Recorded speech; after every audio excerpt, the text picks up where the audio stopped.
Vamos allá. Edu. Quina emoció. Uy, qué emoción. Muy buenas, ¿qué tal? Disculpa, no sabía cómo iba esa tecnología todavía, ¿eh? No, disculpado, porque hoy es una ilusión, Edu, tenerte con nosotros. Bueno, ya sé que conoces a Jordi Gribé, el club Sí. supongo que te lo habrá presentado, la R más A, y estamos haciendo estas entrevistas a distintas personalidades que tenéis, sobre todo, pues una sensibilidad con la sostenibilidad, con la gente que más lo necesita, en vuestro caso, con este pedazo de coche eléctrico que acabó el Dakar. Pero si me permites, Edu, porque me han dicho que eres un hombre muy abierto y muy simpático, cuando me han dicho que tenía que preparar esta entrevista, he empezado a buscar tus datos porque lamentablemente no te conozco. Y le decía en broma a Jordi Grivé de no sé si le vamos a hacer una entrevista o vamos a ser tu psicólogo, porque, claro, he empezado a mirar que si productor audiovisual, que si empresas constructoras familiares de tiempo, que si copiloto, que si Dakar con Hatton, que si Jesús Calleja, que si el coche 100% eléctrico, que si la fundación fundemos con esa, creo, sensibilidad para la sostenibilidad, conferenciante, coach, aparte, acroyoga, crossfit, argentino, es decir, que vas a estar hablando todo el rato tú solo. No sé cómo catalogarte, Edu. Es un poco mi enneagrama, yo creo. Soy 7 en enneagrama y es la gula, ¿sabes? Es hacerlo todo. No sé si ese refrán que dice que mucho abarca, al final poco aprieta, pero no creo que sea tu caso. A ver, es cierto que el hecho de hacer muchas cosas, de tener esa, no sé, esa inquietud por aprender mucho, no te especializas en nada, pero bueno, me gusta eso, ¿sabes? Me gusta probarlo todo, me gusta. Y cuando encuentro algo realmente que siento vocación, que siento propósito, ¿sabes? Es cuando realmente pongo todas mis fuerzas. Bueno, aparte luego también habrá un apartado, si me lo permites, para la prensa rosa, porque cuando pones Edu Blanco en Google, sale pues esa relación que tuviste con Lara Álvarez. eh, También está ahí, sí. Exacto, que es lo primero que sale en Google y digo, madre mía, ¿a quién vamos a entrevistar? Y lo bien que lo has llevado porque, bueno, el mundo de la prensa rosa, luego lo hablaremos, también es un mundo muy complicado. Por cierto que de Buenos Aires, Argentina, pero poco amante del fútbol, me dicen, ¿no?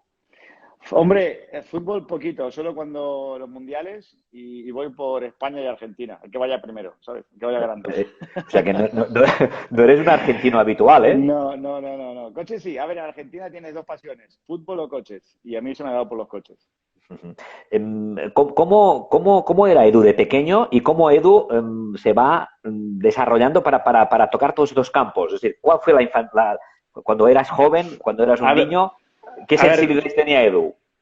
siempre me gustaron los coches, siempre mi gran pasión, mi denominador común siempre han sido los coches de carrera, las carreras.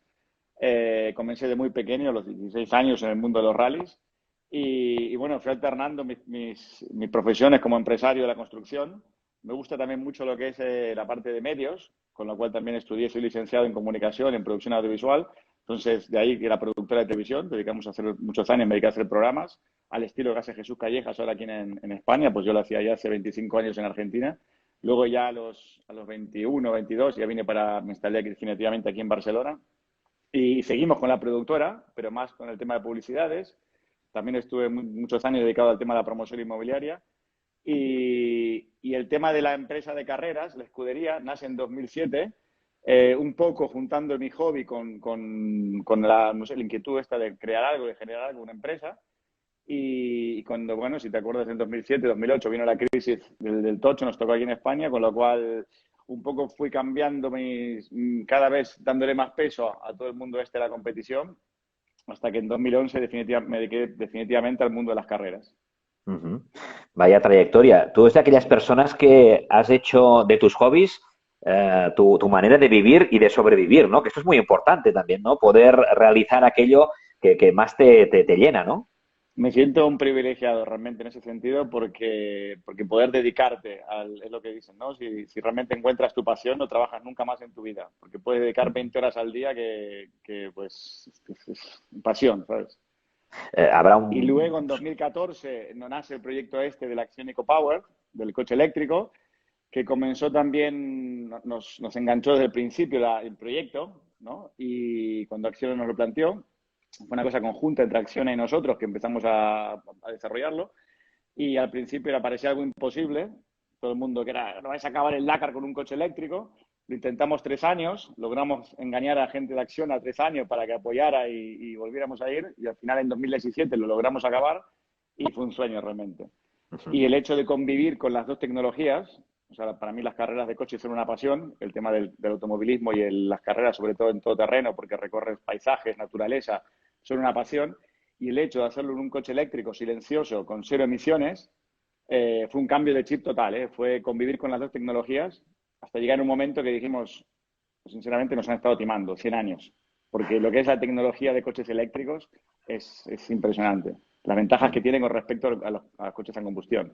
Pues vamos a ello. ¿Cómo se sobrevive en el Dakar con un coche eléctrico? Porque, mira, a mí me surge la primera pregunta, que debe ser una tontería lo que te voy a decir ahora, pero seguro que mucha gente se lo está preguntando. ¿Qué vas, con un enchufe por el rally? ¿O cómo? Pues mira, el primer año lo planteamos con un cambio de baterías. O sea, claro, tú cuando cuando te planteas el reto de hacer un Dakar en un coche eléctrico, nos enfrentamos mayormente a 3 grandes objetivos, digamos, ¿no? Primero, desarrollar el coche, la parte tecnológica, desarrollar un vehículo capaz de acabar un Rally Dakar y capaz de superar las etapas de 800 kilómetros, la autonomía mecánicamente, que sea fiable, el reglamento, tener que luchar con la FIA y con los organizadores para poder adaptar todo un reglamento nuevo a un proyecto experimental, ¿sabes? Porque definitivamente no, somos de momento el único en el mundo, el primero y el único hasta ahora. Sí que es cierto que hemos sentado las bases, hay varios equipos ya, y claro, hemos allanado el terreno, porque cualquiera que quiera ir al Dakar ahora, en camión, moto, coche, ya tiene un reglamento, ya hay una experiencia, y ya se sabe que cada 200 kilómetros hay que repostar, hay unas horas neutralizadas para poder repostar, y independientemente de eso, aunque logramos que por reglamento nos descuenten esas horas, la verdadera carrera de hacer el Dakar en un coche eléctrico es contra el día, porque 1 hora de luz vale como 3 horas de noche, ¿sabes? Entonces, por más que a ti te descuenten esas horas de cara a la scratch, digamos, a la general, y vayas clasificando bien, claro, el hecho de ir de noche te fastidia bastante, ¿sabes? Claro. Entonces, es un reto realmente.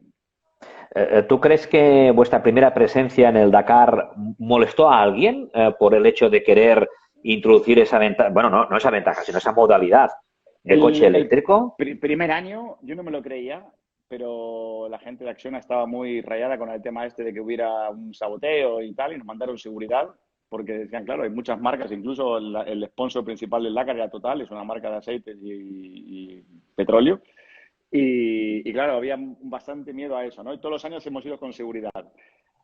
No ha pasado nunca nada. Sí que ha pasado, por ejemplo, en otros rallies, como el Rally de Marruecos, pues nos pasó hace 6 meses corriendo en Abu Dhabi, en donde etapas cortas de 70 kilómetros, el coche tiene muy buena performance. Claro, el coche tiene 400 kilómetros de autonomía. Es como, de baterías llevamos 170 kilovatios. Es como 2 Tesla, para que te des una idea. Entonces, podemos recorrer en asfalto 400 kilómetros. A ritmo de carrera, un ritmo más o menos competitivo, pero no de ganar, podemos hacer unos 200, 250 kilómetros. A ritmo muy rápido, puedes hacer unos 100 kilómetros, pero es muy rápido. Entonces, claro, nos pasó, por ejemplo, en el Rally de Marruecos, que quedamos quintos de la Scratch, y ya todos los demás team managers y demás equipos se iban a quejar. Y nos decían que ya esa hora que nos descontaban, ya no se descontaba. Ya no estaban de acuerdo. ¿Por qué? Porque decían, hombre, si nosotros tenemos que repostar gasoil, pues si este coche tiene que repostar electricidad, pues es su problema. Y ya no les gustó tanto, ¿sabes? Y ahora en Abu Dhabi el año pasado hemos corrido, yo mismo corrí el coche y quedamos segundos en la Scratch y ya tampoco a nadie le gustó. Ya vinieron las quejas de que el coche nuestro no tiene restrictor. Pues claro, todos los coches de gasolina y de diésel llevan una brida, que si la admisión es de 90 milímetros pasa a 32, por ejemplo, ¿no? Con lo cual le limita la potencia del coche. Al ser un motor eléctrico, no hay forma de limitarlo. La única forma de limitarlo es un mapa. Claro. Y tú eso lo puedes manejar de dentro del coche muy fácilmente, ¿sabes? La electrónica de un coche de eléctrico es muy, muy sencilla, comparada con un coche de gasolina, los bancos de prueba, experimentos que tienes que hacer.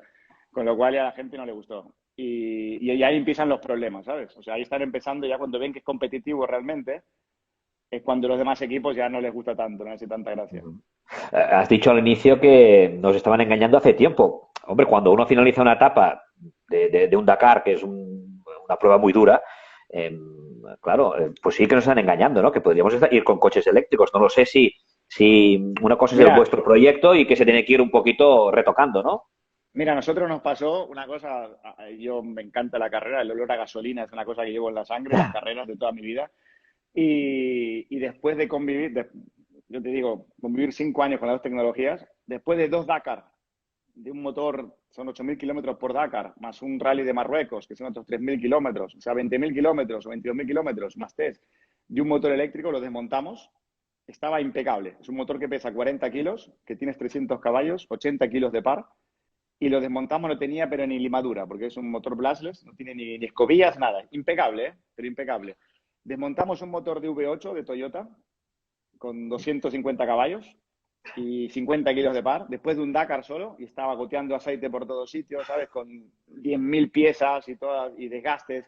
O sea, es una tecnología que no tiene absolutamente nada que hacer con la tecnología convencional de un motor a explosión, ¿sabes? Y cómo es que, a pesar de que han proyectos, la gente normal, bueno, la gente que no está dentro del mundo del automovilismo como tú, lo vemos como una cosa lejana cuando tú estás demostrando que es una cosa más cercana de lo esperado, ¿no? Incluso. Bueno, eso fue un poco el objetivo de Acciona como empresa de este proyecto, de apoyar este proyecto, es como dar ese mensaje, ¿no? Que el cambio este de paradigma. Ahora mismo realmente hay una resistencia muy fuerte en la sociedad porque no sabemos, entonces siempre no, porque la red no alcanza, no porque las baterías no se pueden reciclar, no porque las baterías es el punto débil de estos coches, es cierto, pero no hay un desarrollo aún, porque tampoco hay una capacidad, una cantidad de dinero como para Vale, dedicar, porque no, hay no hemos llegado todavía a esa masa crítica. Las baterías son reciclables a un 95%. Lo que pasa es que vale muy caro todavía reciclarlas. A ti te cuesta ahora mismo a una fábrica de baterías, le cuesta 1 euro reciclar 1 kilo de batería, cuando cuesta 30 centavos comprar el material nuevo. Con lo cual no es rentable. Lo que claro. pasa es que ya empiezan a haber más volumen, empiezan a haber empresas que cogen estas baterías, las reciclan para utilizar en viviendas y tienen una vida útil de 10 años más, y luego va avanzando la tecnología también de reciclado, como para que en un futuro se puedan reciclar y seguirá. Yo creo que es el futuro y el presente, lo tenemos cada vez más cerca. ¿Eh? Precisamente en el momento que estamos viviendo, desgraciadamente, que no sé cómo lo llevas, porque un hombre que le gusta tanto viajar, esto de quedarse en casa, no sé cómo lo debes llevar y nos lo dirás luego, pero dentro de este mal que nos acompaña ahora, la gente también se da cuenta que el medio ambiente está como nunca, ¿no? No sé si es el momento también Es, para aprovechar o no. Sí, es curioso porque nosotros justo terminé la última charla en Saudi Arabia, fue el último viaje que hice, a finales de febrero terminé la charla en Saudi Arabia, una serie de, nosotros lo que hacemos ahora es mover el coche, participamos en Ujú. ciertas competencias más pequeñas, pero aparte hacemos giras en universidades, ayuntamientos, estuvimos la última gira que hicimos fue en Australia el año pasado y luego fuimos a toda la zona de Emiratos y Saudi Arabia, aprovechando que estaba el Dakar ahí. Entonces visitamos universidades, enseñamos el coche, hacemos test drive para que los chicos lo prueben y explicamos un poco lo que fue todo el proyecto, ¿no? La parte tecnológica, la parte de logística, mover los camiones, ya te lo contaré, cómo recargamos, y la parte deportiva, ¿no? Lo que es la carrera en sí. Y fue terminar esta gira, comenzar con toda esta, a nivel mundial, la cuarentena, y cómo se fue limpiando todo. Porque mucha gente nos decía, no, los coches no son responsables de la contaminación. La culpa es de los aviones, los barcos, evidentemente, la culpa es de todo. Pero mira las ciudades, simplemente quitando los coches, cómo se han limpiado. ¿Eh? Es increíble lo que hemos Sí, conseguido. sí, no, no. Se ve desde Barcelona, se puede ver Mallorca casi, casi. Sí. ¿Cómo es un Dakar competitivamente hablando con este tipo de coche y supongo que hay un sinfín de anécdotas, ¿no? Las propias de competición y las vivenciales en ese territorio. Sí, es muy duro lo que te contaba antes, lo de las horas, sobre todo, porque es casi imposible terminar una etapa de día, con lo cual siempre los últimos 50, 80, 100 kilómetros te quedan de noche y tardas 3 veces más. Hemos Claro. acabado etapas en este Dakar que acabamos en 2017, llegar a las 7 de la mañana y a las 8 tener que largar. O sea, dar el Uh, tiempo justo para recargar, que es 1 hora de recarga de baterías, hacer el mantenimiento, porque el Dakar tienes que hacer cada día, se hace un mantenimiento de todos los vehículos, apenas poder comer algo y largar de vuelta a los pilotos, ¿sabes? O sea, es realmente muy, muy duro. Y así han sido, no al extremo de tener 1 hora, pero sí llegar cada día de noche, cada día a las 11, 12 de la noche y al día siguiente 7 volver a arrancar. Ujú. Y eso lo hace mucho más duro que un Dakar convencional, ¿no? A ver, todavía, para ser realistas, nos faltan, yo creo que unos 5 o 7 años de evolución en baterías. Esto va a Ujú. ser un cambio disruptivo realmente, estoy convencido de ello. Ya se ven cada vez más. Si vas a países del norte de Europa, estuve el verano pasado en Noruega, el 50% del parque ya es eléctrico. En Finlandia lo mismo, en Suecia lo mismo. Y aquí en España yo creo que vamos un poco también y se va a ver cada vez más acelerado el cambio, ¿eh? Cuando hablas de las baterías, a mí me suena un poquito a los teléfonos móviles de hace 30 años, tampoco tanto, que llevaban unas baterías enormes, ¿no? Y toda la gente decía, carambas, esto no es muy ágil. Y ahora fíjate lo de las baterías de los móviles, ¿no? No sé si el andar será este mismo, es decir, acabar con unas baterías que sean más longevas y que sean más desechables y que sean más resistentes y que sean más duraderas, no sé si este es el camino. El camino, yo creo, estoy convencido que es este. De aquí a 5 o 6 años veremos baterías con el doble de autonomía. Llegaremos a los 1.000 kilómetros sin problemas, que serán el 50% más livianas que las baterías que tenemos ahora mismo. Y la carga será en 20 minutos, 15, 20 minutos, que en definitiva es lo que tardas ahora mismo en repostar, que tardas 10, 12 minutos en repostar un vehículo, con lo cual la diferencia no será tanta. Y las ciudades se irán adecuando cada vez más a los vehículos eléctricos, a conducción autónoma, y la gente cada vez tendrá más conciencia, tendremos más conciencia todos de realmente lo que es la contaminación por vehículos normales, ¿sabes? Convencionales. ¿Qué pasa? Que, bueno, yo no sé qué dirán los productores de petróleo ahora precisamente, que el barril te lo regalan casi casi. Sí, sí, sí, sí. Eso también es un cambio, diríamos, social, ¿no? Y económico de todo el mundo. Sería un cambio. Es un impacto muy fuerte. O sea, la industria automotriz, si te fijas en las 10 empresas, del top 10 de empresas más potentes del mundo, 9 son automotrices y petroleras. Y una es Walmart, que tiene controla todo el mercado mundial, ¿sabes? O sea, una es la que nos venden todo y las otras son petroleras y automotrices. Con lo Bueno, cual, pero el lobby si al es muy final la gente fuerte. exige, ¿no? Si al final la gente Exacto, exige, y hay cambios. O sea, si te pones a ver ahora cómo está el mercado automotrices a nivel de gerencia, directores, ha habido muchos cambios. Y si hubo algún presidente de alguna automotriz, Volkswagen o el grupo que sea, que se resistía un poco más, pues lo han cambiado. No han dudado en cambiarlo y te han cogido gente. Porsche ya ha anunciado para 2025 todos sus vehículos serán eléctricos. Están evolucionando muchísimo. No hay marca en este último salón, que bueno, se suspendió el mes pasado, en Ginebra, pero no hubo una sola marca que no presentara ya su modelo 100% eléctrico económico, ¿no? A ver, estamos hablando que son coches de 25 o 30 mil euros. No es un vehículo económico, porque hay coches por 12.000, pero que a nivel de vehículo eléctrico sí que es dentro de lo que había en el mercado, ¿no? Y veremos que en los próximos años irán bajando los precios, ya han bajado muchísimo. hombre, si ahora hay una persona que está dudando viendo esta entrevista que tiene que comprarse un coche, casi casi ya que se lo compre o esperé y se lo compre eléctrico porque es el futuro. Ahora compras un coche de gasolina o gasol y Yo esto que te voy a decir, las asociaciones de concesionarias me van a matar, pero yo no, a mis amigos les digo, no te compres un coche ahora, pero no lo aguante. O sea, aguanta el coche que tienes porque es claro. absurdo gastar dinero ahora, más un 0 kilómetro, en un vehículo que sea diésel o gasolina. Yo aguantaría con lo que hay porque el cambio será muy, muy bestia. Ahora mismo enfrentaremos una crisis en el sector porque ahora se ha juntado, se ha acumulado todo este stock. Correcto. Y no solo aquí, piensa que es todo España, Europa, Estados Unidos, Sudamérica, o sea, en todo el mundo se ha acumulado Es un stock global. bestial de vehículos que a ver qué salida le dan. Bajarán mucho los precios y bueno, yo creo que se aprovechará un poco. Si somos inteligentes y creo que somos capaces de hacerlo como sociedad, de generar este cambio. El ¿Sabes? primer titular que pondrá la R masa de esta entrevista, si quieres comprarte un coche, Edu Blanco dice, espérate, espérate, y si las concesionarias quieren decirle algo, que vayan y llamen a Edu Blanco. Ya verás Aquí cómo hay me mucha quitan el gente teléfono. aquí hay mucha gente que me está preguntando, sobre todo la gente del Ramasá, entre ellos el Jordi Grivé, explica la etapa más dura en el Dakar. La etapa, yo creo que la más dura para nosotros ha sido una que estábamos en Bolivia, que aparte de luchar con las lluvias, el frío, un camión, una de las electrolineras que le llamamos nosotros, o sea, nosotros cómo hacemos la carga, tenemos que repostar cada 200 kilómetros. Entonces llevamos 4 electrolineras, que son generadores con los cargadores. Esto siempre es el punto débil que siempre hay alguno de prensa que te dice, hombre, estás contaminando. Bueno, pues que tampoco puedes, o sea, el Claro. petróleo también se mueve en barcos, ¿sabes? Y también contaminan. O sea, y el gasolina para ir a los diferentes surtidores también se mueve y también gastan, consumen. Con lo cual, evidentemente, si hay que hacerlo para un coche, pero si tú cuentas cuánto gasta un generador, en una hora estamos consumiendo unos 15 euros, más o menos, unos 12 litros para repostar el coche al 100%. Y lo hacemos en una hora. Cualquier coche de primera línea, como un Mini, un Overdrive o un camión, ni hablar, se está gastando 100 litros cada 100 kilómetros en el Dakar, en una competición de alta exigencia como el Dakar, ¿sabes? Con lo cual la diferencia es realmente abismal.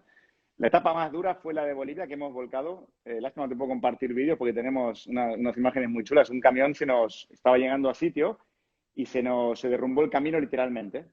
Se derrumbó el camino y quedó el camión totalmente dentro del agua, con todos los cargadores y generadores, con lo cual quedó el vehículo sin carga. Entonces tuvimos que mover otras electrolineras en el medio del Salar de Uyuni, que está como a 3.500 metros de altura en Bolivia.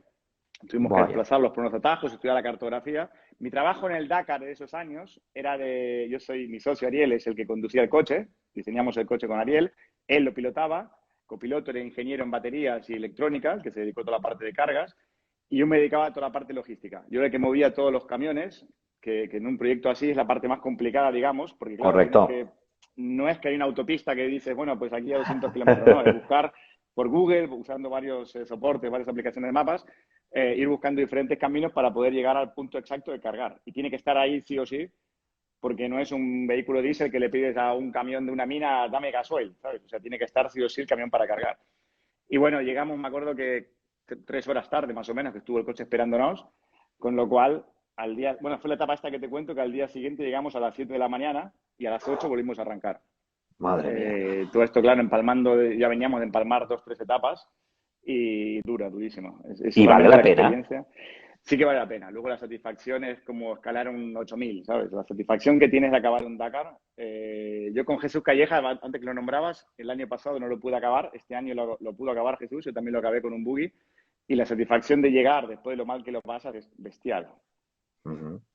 Y las relaciones que creas con la gente natural de los sitios donde recorre el Dakar, supongo que también es una experiencia increíble, ¿no? Porque hay algunos que allí se muestran sorprendidos de esos carromatos que van pasando, ¿no? El proyecto, o sea, el Dakar normalmente siempre es bienvenido, sea de la categoría que sea, moto, quad, coche, buggy, pero el coche eléctrico puntualmente la Acciona era increíble. Era la gente esperando ver el coche eléctrico, porque aparte era verlo llegar y no hace ruido, es como un zumbido que se oye, y realmente se te ponía la piel de gallina de ver a la gente esperándolo y aplaudirlo, ¿sabes? Lo que es un vehículo eléctrico haciendo el Dakar. Y la gente realmente muy amigable en todos sitios que hemos ido. ¿Te molesta, relacionando con lo que has dicho del transporte de los cargadores, que te digan, y estás gastando gasolina y estás contaminando con los camiones cuando realmente eres el que contaminas menos, ¿no? Es decir, la gente que siempre intentáis poner soluciones, siempre os buscan los 3 pies al gato, ¿no? Siempre decir, hay lovers y hay haters. O sea, siempre hemos hecho conferencias de prensa en universidades de 300 personas y con periodistas y medio de prensa y siempre está el tío que viene y dice, hombre, pero estás contaminando con los camiones. Y bueno, ya teníamos respuesta, ¿no? O sea, y lo teníamos con números. Estamos contaminando tanto y por más que, a ver, estamos haciendo futuro, estamos allanando el camino para que esto en un futuro puedan venir más coches. De hecho, ahora hay varios proyectos moviéndose. Este año el Dakar, hemos estado nosotros, nos han invitado, hemos participado como el primer vehículo y el único del momento que acabó el Dakar, pero había 3 proyectos más. Entonces se han puesto como la ventana al futuro del Dakar. Como la misma organización se espera que sea el Dakar en los próximos años. Entonces había en el Village del Dakar, que es un espacio muy grande donde viene toda gente de los competidores, familiares, sponsor, prensa, y donde podías visitar. Nosotros exponíamos nuestro coche, dábamos unas pequeñas charlas y enseñábamos vídeos de lo que se puede esperar de las carreras del futuro de la carrera, ¿sabes? El mismo Dakar lo sabe. De hecho, a ver, el Dakar de por sí es una carrera muy grande. La huella que deja ahora mismo por donde pasa es potente, porque cruza desiertos y la huella la puedes ver desde los satélites, pero la intención es que deje solo esa huella, ¿no? Que el impacto medioambiental que tenga sea lo mínimo de cara a contaminaciones. Y la carrera va un poco por ahí.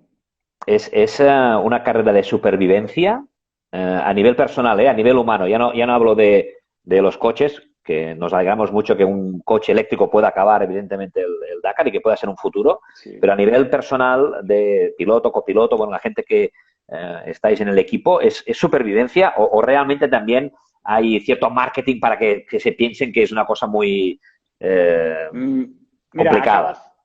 es supervivencia, acabas siempre con la intención de poder, de correr y poder llegar el primero, en la categoría que sea, ¿no? Si tienes la opción de ir con un Mini Overdrive, evidentemente querrás ganar la carrera, y si tienes un Buggy, querrás ganar la categoría Buggy o camión, lo que sea. Pero van pasando los días y muy rápido, no es que tienes que esperar 10 días, al tercer, cuarto día ya te das cuenta que es supervivencia pura. Vale. Entonces se trata de aguantar, ¿sabes? Le ha pasado a Fernando Alonso este año, le ha pasado a Nasser, le ha pasado a Peter Hansel. Llega un momento a Carlos Sainz que todos tienen un problema y al final es supervivencia, ¿sabes? Y el espíritu que se vive realmente entre todos los pilotos es realmente muy amigable y muy de familia, porque cuando estás ahí en medio del desierto, a 400 kilómetros de nada, que no hay nada, solo desierto, dunas, arena, al final estamos solos los pilotos, ¿sabes? Mm. Y no queda otra que ayudarte entre O nosotros. sea, se genera una buena relación, por ejemplo, este año con la presencia de Fernando Alonso, ¿se genera una buena relación con todos o no? ¿O hay un Sí, sí, poquito sí. de... No, no, no. Yo creo que hay muy buena relación. O por lo menos te voy a hablar por los españoles y latinos en general, ¿no? Carácter latino en general, sí que hay muy buena relación. El tema del idioma, evidentemente, por más que hables un inglés fluido, un italiano fluido o francés, no es lo mismo, ¿no? Que estar con la gente tuya, ¿no? Siempre se van juntando al final. Pero en general hay una calidez muy grande, yo creo, entre toda la familia del Dakar, ¿eh? ¿Y los otros pilotos qué dicen de vuestro coche eléctrico? Es un proyecto, yo creo que ha gustado mucho a todos. Cuando nosotros acabamos el Dakar, hemos corrido después del Dakar en Italia, en Europa, hemos corrido en México, estuvimos en Canadá, estuvimos en Chile, en Australia y en Middle East. Hemos hecho los 5 continentes. Y el Ujú. coche lo corría Andrea Peter Hansel, que es la mujer de Stefan. Sí. Y de Stefan Peter Hansel. Él mismo probó el coche y realmente es un coche que le hace mucha gracia a todos, porque es muy divertido de conducir. La aceleración que tiene es bestial. Es un coche que tú puedes ir y no hace ruido, ¿sabes? O sea, no lo ves, no lo escuchas. Es como, me acuerdo de Mark Como una vez, cuando estaba director del Dakar, le llamó la carrera de vainas. No sé si te acuerdas, en la Guerra de las Galaxias, que Sí, corrían el sí, Anakin sí. Skywalker. Bueno, pues parece eso, ¿sabes? Cuando escuchas el ruidito. Y la performance que tiene en arena, por ejemplo, en dunas, tenemos vídeos siguiendo minis oficiales, porque el par que tiene en arena es increíble cómo va ese coche. Lo que pasa es que, claro, luego te chupas la batería, ¿no? Es lo que te decía. Si vas, exigen mucho, luego dura menos el Claro. range, la autonomía. Pero el par que tiene, si tú le pides chicha, pues te la da, porque el coche es bestial como va de performance. No, no, yo creo que hoy, Edu, habrá mucha gente que se va a comprar un coche eléctrico el próximo, seguro, seguro, porque además se Ojalá. nota ya tu faceta conferenciante. Por cierto, ¿habrá Dakar el año que viene? ¿Tú crees que el año que viene, tal y como estamos, se Yo pueda quiero, desarrollar la carrera? Yo quiero pensar que sí, lo que pasa que realmente ahora mismo con toda la situación que vivimos, creo que pasa en segundo plano, ¿sabes? O Correcto. sea, ayer lo hablaba con un amigo mío que también corre en camiones, José Luis Criado, que lleva 35 Dakar corriendo en camiones desde aquí de la Roca del Vallés, y comentábamos esto, ¿no? O sea, él también piensa que a ver qué pasa, ¿no? Estamos todos así un poquito que si esto se arregla para septiembre, octubre y en poco tiempo que los sponsors puedan recuperarse y que haya carrera, y es una situación que está en todo el mundo, estamos viviendo. Yo tengo amigos, pero en todas partes del mundo, en Rusia, en Middle East, en Estados Unidos, en Sudamérica, y claro, es una Claro. situación que estamos viviendo todo lo mismo. Es la primera vez nuestras generaciones que están viviendo esta situación, ¿sabes? Entonces es algo totalmente nuevo. Yo creo que ahora lo más importante es la solidaridad, colaborar para que todo esto se arregle, poner nuestro granito de arena en todo lo posible que podamos hacer. Yo no soy enfermero ni médico, no tengo idea, pero me he apuntado de voluntario, digo, no sé, si hace falta hacer transporte, conducir camiones o lo que sea, ambulancia, no sé, para lo que sea que sea hacer, ¿sabes? O sea, si todos ponemos un poquito, Sí, colaboramos un sí. poco, pues creo que se trata de eso ahora. Y todo lo que es esto de carreras, competición, es un hobby y evidentemente puede esperar. Tú lo has definido perfectamente. Es una situación que engloba a todo el mundo. Es decir, no es aquello que dices, no, allí no, no, no, es que en todo el mundo, Mm. pues ahora mismo estamos sufriendo esta situación que crea un poquito de incertidumbre, todo se ha dicho, ¿no? Como conferenciante, supongo que te debes defender a la mar de bien, ¿eh? Yo Explicando me, el coche eléctrico, etcétera, etcétera. Debes estar convenciendo a todo el mundo. Y yo me lo paso muy bien. Si te soy sincero, me costaba mucho. En los países de habla hispana comenzó mi socio. Él comenzó en Chile, comenzó en Argentina, hemos hecho, en Perú, en los países de aquí en España. Y yo comencé en inglés. Y yo creo, antes cuando me decías de psicólogo, creo que fue un poco eso, ¿no? Fue como, no sé, ponerme como una máscara y decir, bueno, pues se me dio muy bien, muy fluido, ¿no? Para explicar bien lo que era el proyecto. y a partir de ahí gané un poco más de confianza, o bastante más confianza, entonces me logré desenvolver más incluso en castellano. Pero al principio la verdad es que las primeras charlas que di fueron todas en inglés, no tenía preparado el speech. Ujú. Y supongo que las reacciones estupendas, porque lo mismo que está diciendo la gente que está en el chat, ¿no? Eres un crack de mil maravillas, o sea, es decir, que la gente te deja por las nubes. Pues En, cuando acabamos las charlas en las universidades, realmente ver a los chicos jóvenes, a futuros ingenieros,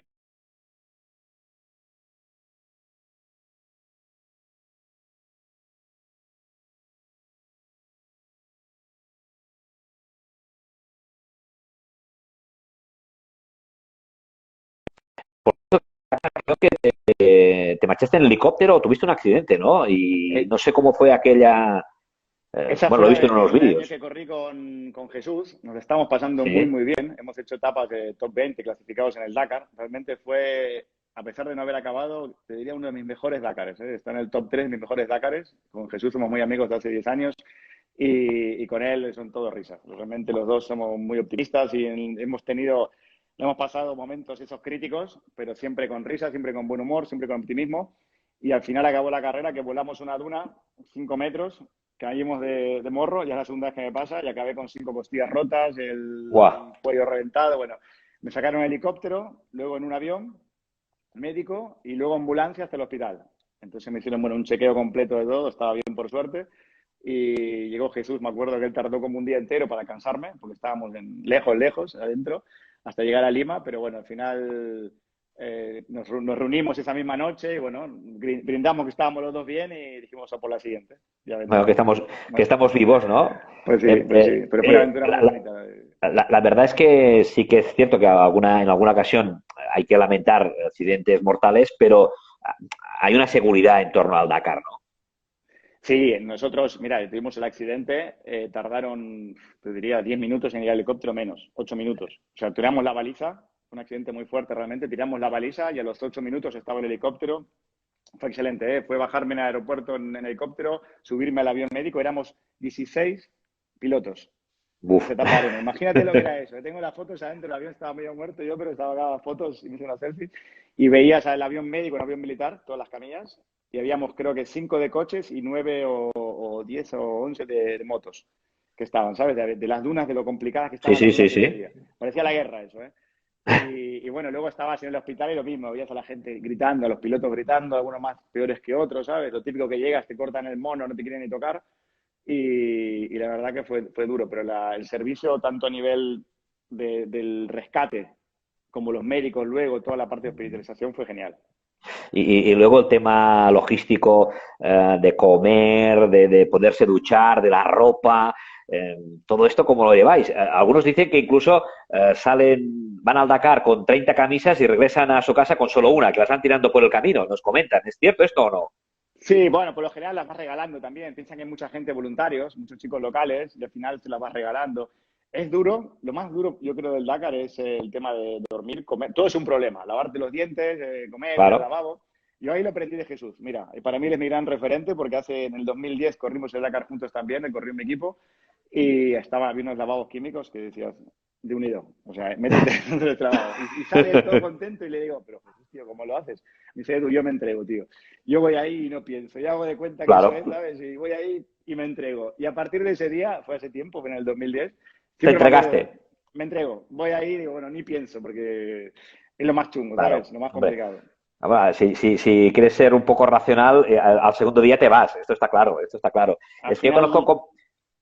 final, te acostumbras a comer lo que haya, ¿sabes? A aprovechar las comidas, Claro. a descansar cuando puedas. Tú no sabes cuándo vas a volver a dormir, cuándo vas a volver a comer y cuándo, o sea, tendrás otra vez comodidades. Con lo cual, siempre que puedas darte una ducha, aunque sea agua fría, que puedas comer o que puedas descansar, pues hay que aprovecharlo. Yo tuve una Había un experiencia compañero. muy fuerte en 2000, en el año 99, 1999, corrí por primera vez el Abu Dhabi Desert Challenge en Dubai. Se llamaba Dubai Desert Challenge en esa época. Estaba corriendo con mi padre, iba de copy. Íbamos quintos en la general, tuvimos un accidente en medio del Iwa, imagínate lo que era Dubái hace 20 y pico de años. Tuvimos un accidente y quedamos 3 días tirados en el desierto. Uf, Y en esa época no era como ahora, que había satelitales, balizas que te encuentran, no había nada. O sea, en esa época nada. Habíamos dado un papelito con las coordenadas y a ver si a vienen a ver, buscarnos. Ya llegarán. Tardaron dos noches, 3 días. O sea, fue esto el accidente al mediodía, tardaron 2 días y al tercer día a la mañana, como a las 6 de la mañana, vimos el helicóptero que se acercaba. Íbamos sin comer ni beber. Yo tenía en ese momento 20 años y la verdad es que me daba igual, ¿sabes? El inconsciente de 20 años. Mi padre sí que estaba mal porque ya era más mayor y ya sufría por su madre, por mis hermanos, por toda la familia, ¿sabes? ¿A quién dejo y quién se la cargo y tal? Yo la verdad es que despreocupado, ¿sabes? Pero recuerdo que nos vinieron a buscar al final un helicóptero de la Armada Árabe de Emiratos, nos subió, los abrazaba a los árabes, me acuerdo, con barbas y los militares, y me dieron unos sobres de comida deshidratada, era pollo con arroz, esos sobres metálicos, ¿sabes? Con las manos sucias como la tenía, de haber rascado la arena, de haber tocado la grasa, palieres y tal, me daba igual. Cogía eso y me lo comía porque después de 3 días sin comer estaba desesperado, ¿sabes? Y a partir de ahí fue otra experiencia que ya me he comido todo. Lentejas, lo que me pongan, ¿sabes? No hay problema. Como dicen en catalán, ¿no? Lo que no mata engorda. Exacto. Y es normal. Toda esta... a mí un pajarito me había comentado, mira, que Edu es tan polifacético que me dicen que te están haciendo una página web y que tienen que empezar a poner un poquito de orden, ¿no? El primer orden es piloto, coche eléctrico y todas esas vivencias que te rodean, que realmente puedes estar horas y explicándolo, ¿no? Me comentaba un amigo periodista que siempre sigue el Dakar, que decía que él salía de su casa con una maleta, ahora digo un número, de 20 kilos y que regresaba con una de 1 kilo y con el ordenador, porque lo demás pues lo dejaba por el camino, ¿no? Para esa supervivencia. Ese mundo que tanto te ha marcado, del mundo del motor y unida a esa sensibilidad sostenible, hay esa otra parte que déjame tocar por el tema periodístico de la prensa rosa, que supongo que uno no sé si sabe de la trascendencia que tiene, ¿no? No sé si cuando, lo que te decía antes, ¿no? Que abres Google, pones Edu Blanco y la primera referencia, lo he visto, Edu Blanco anuncia su ruptura con Lara Álvarez, ¿no? Una persona que te estamos viendo aquí ahora con ese carácter, con esas sensibilidades, cómo gestiona todo ese mundo paralelo que le vino, pues por una sencilla razón de tener una relación con una persona, bueno, que sí, que es famosa, pero bueno, no deja de ser una relación humana, ¿no? ¿Cómo lo gestionaste todo esto? A ver, es complicado, pero cuando no perteneces a ese mundo, se te hace raro, ¿sabes? Tener que compaginar esa vida cuando estás acostumbrado a moverte libremente por todos sitios y de golpe te encuentras que te están persiguiendo, que hay paparazzi, que lo que dices sale publicado por todos sitios, pero al final, pues, acabas por, no sé, por hacer de cuenta. A mí me sirvió mucho por conectar con la gente, ¿sabes? O sea, realmente en ese momento fue un momento duro para mí cuando fue la ruptura, ¿sabes? Se lo tomó la prensa, no sé, se hablaron muchas cosas que tampoco fueron así, ¿no? Pero sí que estaba dolido por la situación, ¿no? Y hubo mucha gente que yo no conocía que apoyó en ese momento, que me apoyó. Y para mí me ayudó a eso, ¿sabes? A realmente a conectar mucho más con la gente, a ser más, no sé, vivir más de lo social, ¿sabes? Me apasiona a las personas, me gusta conocer a la gente, a las personas, conectar, ¿sabes? Y un poco todo lo de la fundación nace un poco de ahí también, ¿eh? El propósito este de encontrar, de decir, bueno, hasta ahora es como que he recogido conocimiento, he tenido ¿sabes? Me siento realmente afortunado por haber aprendido tanto, todas las experiencias que he tenido, tanto a nivel profesional, a nivel empresarial, a nivel de carreras. Y en un momento con mi socio nos miramos y dijimos, queremos darlo esto, todo este conocimiento que tenemos, y de Claro. ahí es donde nace un poco Fundemos, que es la Fundación para el Desarrollo de la Movilidad Sostenible, y lo que hacemos justamente es esto, es dar charlas e intentar cambiar, concienciar, fomentar y formar acerca del uso de movilidad sostenible, ¿no? Y que realmente lo que hablamos ahora, ¿no? Que es una realidad que estamos viviendo. Cuando empiezas una charla con muchísima gente y te dicen, no, esto es imposible, y con una charla de media hora realmente le das argumentos, lo entienden y se hacen amantes realmente, ¿sabes? Porque lo entienden. Y no creo que haya gente aquí que no ame el medio ambiente, que no ame la naturaleza, que no quiera el planeta, ¿sabes? O sea, no lo hay. La gente es buena. Yo pienso y siento que la gente somos buenos por naturaleza, ¿sabes? Claro. Si tú le explicas las cosas con un argumento, al final lo entienden y ven que es una realidad y va generando poco a poco ese cambio de paradigma, ¿sabes? Y creo que cuando juntemos esa masa crítica, todo se va a rulear, digamos, ¿no? En catalán, o sea, es como que va a ir saliendo. La verdad es que al final el poder social es el poder que tendríamos que respetar, independientemente de los lobbies que decías antes y de las políticas. Al final las leyes cambian porque hay una muchedumbre nombrosa, no puedes, numerosa, no puede ser dos o tres, que van cambiando esas situaciones. En ese episodio de Prensa Rosa, tú tuviste que, o sea, te llegaron propuestas que dijiste, pero ¿qué me decís? De intervenir Sí, en programas y mira, tal. cuando todo se calentó más el tema, empiezas a recibir llamadas raras porque te empiezan a llamar de sitios para invitarte, de mentiras, ¿sabes? Que de la Federación Española, que tenemos un primo para usted, o de sitios, no sé, hacen un poco de seguimiento, supongo, y te vas dando cuenta que es mentira. Llamaban a mi secretaria, me llamaban a mí con teléfonos ocultos, ¿sabes? Y luego cuando todo esto demás salió, te llaman de programas de la tele para que vayas a jaleo, evidentemente, y un momento que desconecté todo. Tuve un momento de, hay como 3 meses, que fue justo en verano, que desconecté, me desaparecí y dije, no quiero saber más nada del teléfono. No podía perderlo porque tengo todos mis amigos, clientes, gente conocida, no podía perder el número, pero lo dejé. Fue todo un verano entero que estuve desconectado totalmente. Me dediqué a navegar y a introspección total, ¿sabes? Y cuando tus amigos te veían allí